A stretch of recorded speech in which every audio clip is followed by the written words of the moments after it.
So this is the source-free parallel RLC circuits. So sa previous natin na topic, we talk about circuits na it's either RL or RC lang. Alright? Now this time, we are now combining resistor, inductor, and capacitor in one circuit. So just like before, unahin muna natin yung source-free. Then after that, magkakaroon na tayo ng source. Okay? So it's like the topic is divided into three. First, itong source-free parallel RLC. Next is the source-free series RLC. Ibig sabihin naka-series na to. And then, yung complete response niya. Yung natural plus forced response na. Alright? So, to start with, we have here our source-free parallel RLC. So, if you notice, source-free because wala tayong source. Okay? Now, kung magtatanong kayo, if magiging pilosopo kayo, kung magtatanong kayo kung bakit tayo nagsasolve, wala namang supply, hindi lang pinakita, pero previously, prior to the calculation, may supply to, right? Na-remove lang na switch or ng unit function or whatever. Okay? Basta kanina may supply siya, and now we are dealing with a transient. Right? Now, what if ganito yung ating circuit, meron tayong resistor, inductor, and capacitor? How are we going to solve this one? So, class, if we have this, right? So, let us define a new term. Meron tayong tatawag na omega sub 0. We will call omega sub 0 and it is equal to 1 over square root of LC. And ang tawag natin dito, class, is the resonant frequency. Okay? For this circuit, class, ito yung resonant frequency niya. Later, it would make sense. But as of the moment, focus lang muna tayo sa calculations. Okay? So, ito yung kanyang resonant frequency. And then, meron din tayong alpha, which is called the Neper frequency. Okay? It is 1 over 2RC. Now, class, take note because itong alpha nagva-vary siya kung series or parallel. Okay? So, kapag parallel, your alpha is equal to this one. Later, meron tayong table naman to summarize it all. Okay? Basta, class, just remember that itong formulas na ibibigay ko is for parallel RLC muna tayo. Okay? So, meron tayong alpha and omega. If I were you, I will take note of that. Next. So, kapag ka ganun, meron tayong series parallel RLC. Ito yung ating formula, class. Okay? Meron tayong A1, yung VT natin, some VT ba to? Kasi nga parallel sila, so it's either voltage nito, or neto.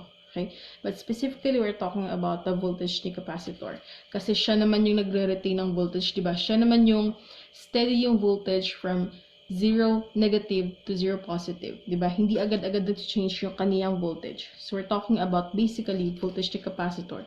But since parallel naman sila, same lang din naman.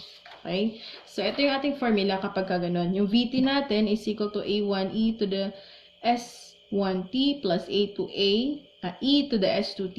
Paki-take note po ito. Wherein itong S1 and S2 natin is equal to alpha, negative alpha, pa square root of alpha square minus omega square. Yung isa plus, yung isa negative. That's why you have S1 and S2. Right? So, I hope na take note siya. Later, again, babalikan natin yan and it would make sense. Pakisulat na siya sa ano niya dyan. Sa notebook. Para madaling balikan. Next. So, ito na yun, ano? So, paano ba magsusolve? So, first, ihanapin natin of course, ito ating A1 and A2.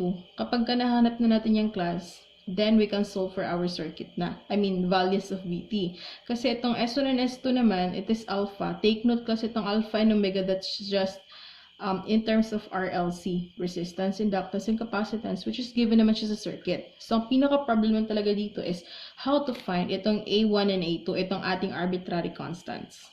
Okay?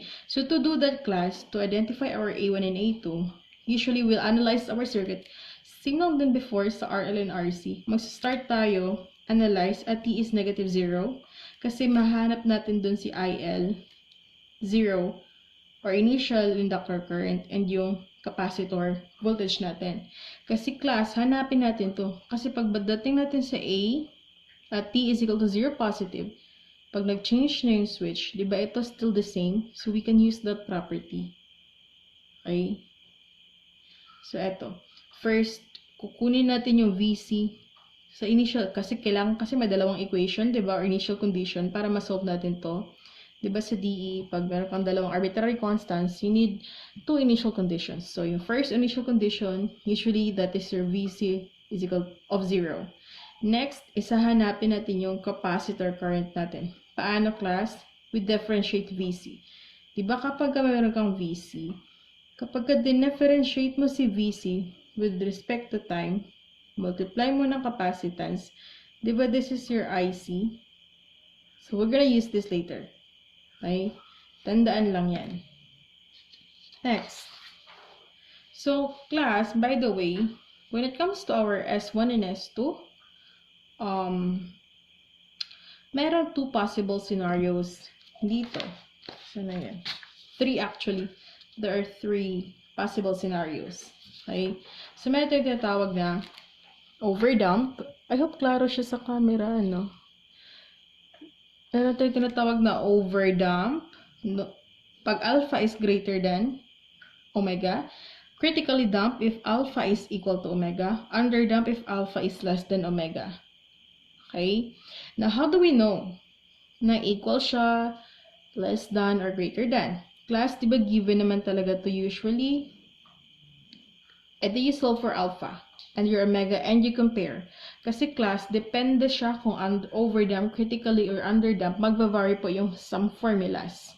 Okay? So, it's important to identify. The first step in calculation, talagang identify mo yung anong scenario siya or anong case. Okay? Okay. First, let's start with overdump. By the way, class, for this one, let's see kung anong klaseng case ba to. Is it overdump, critically dump, or underdump? So, hanapin natin si alpha. Ano ang formula ni alpha? Alpha is equal to 1 over 2 RC. And this is equal to 1 over 2. Ang R natin is 6. Yung C natin is 1 over 42 farad. And this is equal to 3.5. Paki-pause ang video, you solve it yourself. Next, our omega is 1 over square root of LC. 1 over square root. Ang L natin is 7. C is 1 over 42. Pause the video, you solve for omega. This is 2.4. Na anong relationship?